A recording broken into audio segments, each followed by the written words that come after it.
त्याच्यावरही बोललं पाहिजे. परमवीर सिंगला कुठं ठेवलं होतं, तो कुठं आहे, त्याच्यावर एक चर्चा झालीच पाहिजे. वाजेचंही काढू आपण.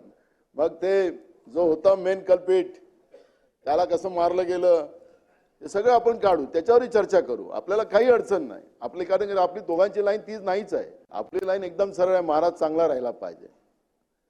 आपल्याला गुंडाइझमला कुठेही सपोर्ट करायचा नाही, ही भूमिका तुमची आमची सारखीच असली पाहिजे. पण मी या निमित्तानं सांगतो की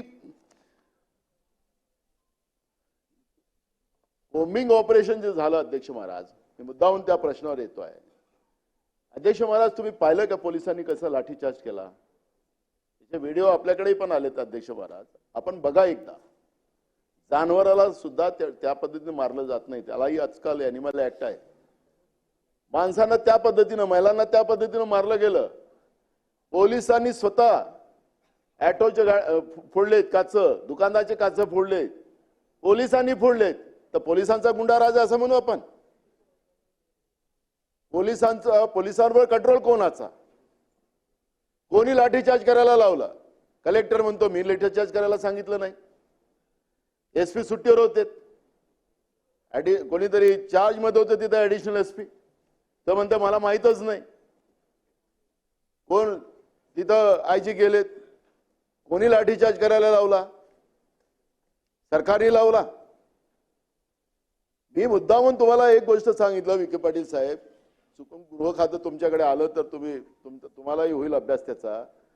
मी आपल्याला सांगतो की कुठलीही घटना असो त्या घटनेला 4 तासाच्या आत आपण त्याला थांबवलं नाही आणि ती घटना झाल्यानंतर तिच्यात लाठीचार्ज करणं, कॉम्बिंग ऑपरेशन करणं हे सरकार प्रायोजित असतात असं त्याला म्हटलं जातं.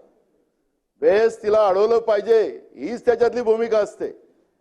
आणि म्हणून महाराष्ट्रामध्ये दलितांवर होणारा अन्याय, अत्याचार, त्याच्या वेदना आहेत महाराष्ट्रामध्ये सगळीकडे.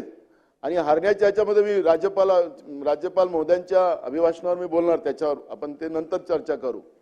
पण अध्यक्ष महाराज, जी घटना झालेली आहे हे खऱ्या अर्थाने या घटनेचा जेवढा निषेध केला पाहिजे तेवढा कमी पडेल. अध्यक्ष महाराज, का बेगुन्हावर तुम्ही गुन्हे दाखल केले? निरपराध लोकांवर गुन्हे दाखल का केले? सोमनाथ सूर्यवंशीला तो फक्त व्हिडिओ काढत होता, रियालिटी मांडत होता. आपण पाहतोय की खूप लोक व्हिडिओ काढतात आणि मग सोशल मीडियावर टाकतात. सोमनाथ सूर्यवंशी हा त्या ठिकाणी पोलीस जे लाठीचार्ज करत होता त्या लाठीचार्जचं आणि जे कॉम्बिंग ऑपरेशनच्या माध्यमातून बेदम लोकांना मारत होते त्याचं ते आपल्या मोबाईलवर ते व्हिडिओ करत होते. आणि म्हणून त्याला पकडून पोलिसांनी त्या ठिकाणी त्याला बेदम पोलीस कस्टडीमध्ये मारलं आणि पोलीस कस्टडीमध्ये त्याची हत्या पोलिसांनी केली. अध्यक्ष महाराज, मग जेव्हा पोलिसांनी हे कृत्य केलं, तुम्ही अजूनपर्यंत एखाद्या पोलिसाला कारवाई केली नाही का? केली नाही.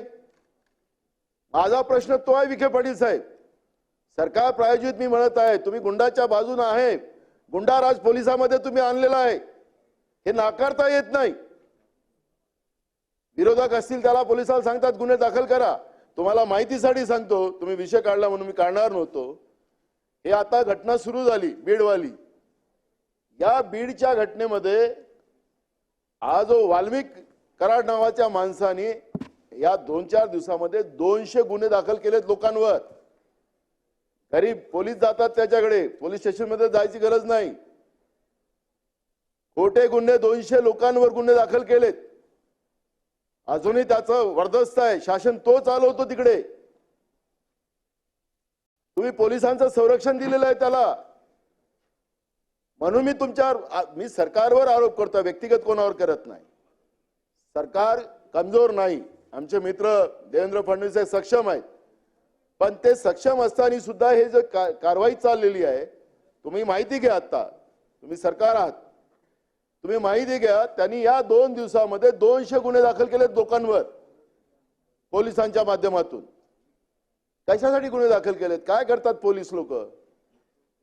पोलीस शासनाचा ऐकतात की एका गुंड व्यक्तीच्या? आणि त्याच्या मी गुंड याच्यासाठी म्हणतोय की त्यांनी अनेक खून पाडलेत, 302 सारखे खटले त्याच्यावर चाललेले आहेत, अनेक केसमध्ये ते आहेत. हे जे मी मगाशी सांगितलं की आंध्र गीते प्रकरणामध्ये त्याच्यातही यांचं नाव आहे. आणि म्हणून मी सांगत आहे की अजूनही पोलीस प्रशासन आणि ज्या मंत्र्यावर डाऊट आहे ते मंत्री या सभागृहात आलेच नाही. मंत्रिमंडळाची शपथ घेतली त्या दुसऱ्या दिवशी आले, त्यानंतर गायब झाले. आखरी काय चाललेलं बीड जिल्ह्यामध्ये हे आमदार पण मी पाहत होतो. काल म्हणत होते आमचे जितेंद्र आव्हाड की नाव घ्या, कोण आहे अक्का, नाव घेत नव्हते, घाबरत होते. ही परिस्थिती निर्माण झालेली आहे. विधानसभेचे आमदार सुद्धा घाबरून आहेत. काय जंगलराज लागलेला आहे महाराष्ट्रामध्ये? त्याचं उत्तर पाहिजे आम्हाला. याच्यात राजकारण अजिबात करायचं नाहीये. परभणी हे जे कोमिंग ऑपरेशन करणारी जी पोलीस यंत्रणा होती, जे गुंड्यासारखा वागत होते, त्या निरपराध लोकांना मारत होते, अनेक लोक घायल आहेत. सोमनाथ सूर्यवंशी सारखा लॉच्या विद्यार्थ्याला त्यांनी जिवंत मारलेलं आहे, हत्या केलेली आहे. हे महाराष्ट्रात घडलं नाही पाहिजे दुसऱ्यांदा. हे वचन आम्हाला पाहिजे. महाराष्ट्राच्या जनतेला आश्वस्त केलं पाहिजे. आणि म्हणून मी जे आरोप करतोय, आरोप नाही ही वस्तुस्थिती महाराष्ट्रात आहे की ज्या पद्धतीनं हे गुंडाराज या महाराष्ट्रात चाललेला आहे, हे 2.5 वर्षापासून चाललेलं होतं, पण आता त्याचा अंत झाला पाहिजे, हे माझी भूमिका आहे. आणि म्हणून मी या ठिकाणी राजकारण न करता माझी भूमिका स्पष्ट आहे की महाराष्ट्र, आम्ही पण अनेक वर्ष या सभागृहामध्ये काम करतोय. कधीच पाहिलं नाही या महाराष्ट्रामध्ये विधानसभेचे आमदार सुद्धा घाबरून आहेत, नाव घ्यायला तयार नाहीत. एवढी दहशत या महाराष्ट्रामध्ये आम्ही कधी पाहिली नाही. 99 मध्ये आम्ही आलो तर अनेक अरुण गवळी सारखे खूप लोक आले होते या सभागृहात. उद्या वाल्मिक कराड पण इकडे याला तर काही नवीन नाही होणार. 99 मध्ये आपण पाहिलं त्यावेळेस ते अरुण गवळीच्या जवळ कोणी बसायला पण तयार राहत नव्हते. असं आपल्याला काय करतो बाबा त्याच्याकडे आपणच पाहत होतो सगळेजण. मी आपल्याला या निमित्तानं सांगतो की आपल्याला महाराष्ट्राचं जे पावित्र्य आहे, शाहू फुले आंबेडकरांचा विचार या महाराष्ट्राचा आहे, हा महाराष्ट्राचा विचार अबाधित राहिला पाहिजे. आणि ज्याप्रमाणे मुख्यमंत्री महोदयांनी सांगितलं की आम्हाला राजकारण नाही, आम्हाला प्रश्न सोडवायचे आहेत, बिलकुल आम्ही मुख्यमंत्र्यांच्या बरोबर आहोत. पण आम्हाला जे उत्तरात जे पाहिजे आहे, जे घटना आहे, आणि आपण पाहिलं असेल की काल डोकं सुन्न झालेलं होतं. मग सुरेश धस असतील, आमचे जितेंद्र आव्हाड असतील, क्षीरसागरजी असतील, त्या मुंदळाताई असतील, त्यांनी ज्या पद्धतीने इथली सगळी भूमिका मांडली, अध्यक्ष महाराज, हे सुन्न करणार आहे, डोकं सुन्न होत आहे. महाराष्ट्रामध्ये दहशतीचं वातावरण आहे, लोक घाबरून गेलेले आहेत. परभणीची घटना आहे न विसरणारी आहे. भीमा कोरेगाव मधल्या अजूनही लोकांवरचे केसेस वापस घेतले गेलेले नाही आहेत. त्यांच्यावर जी कमिटी बनवली त्या कमिटीचा रिपोर्ट आलेला आहे, तो कमिटीचा रिपोर्ट अजून प्रकाशित केला जात नाही, जनतेसमोर आणला जात नाही.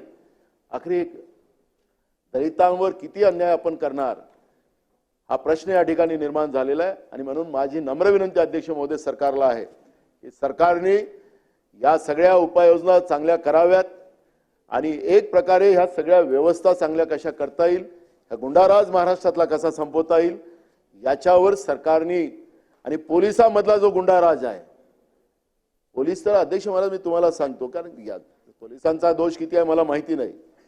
आज आपण किती लोकांना सिक्युरिटी दिली अध्यक्ष महाराज. Y+ तर आता असं आहे अध्यक्ष महाराज, कोणालाही Y+ आहे. Y+ वाला पाहिला तरी साले पोंग पोंग गाड्याच बसतात की आपल्याला वाटतं मंत्री झाला. आता कोणी पण Y+ मध्ये फिरतो अध्यक्ष महाराज.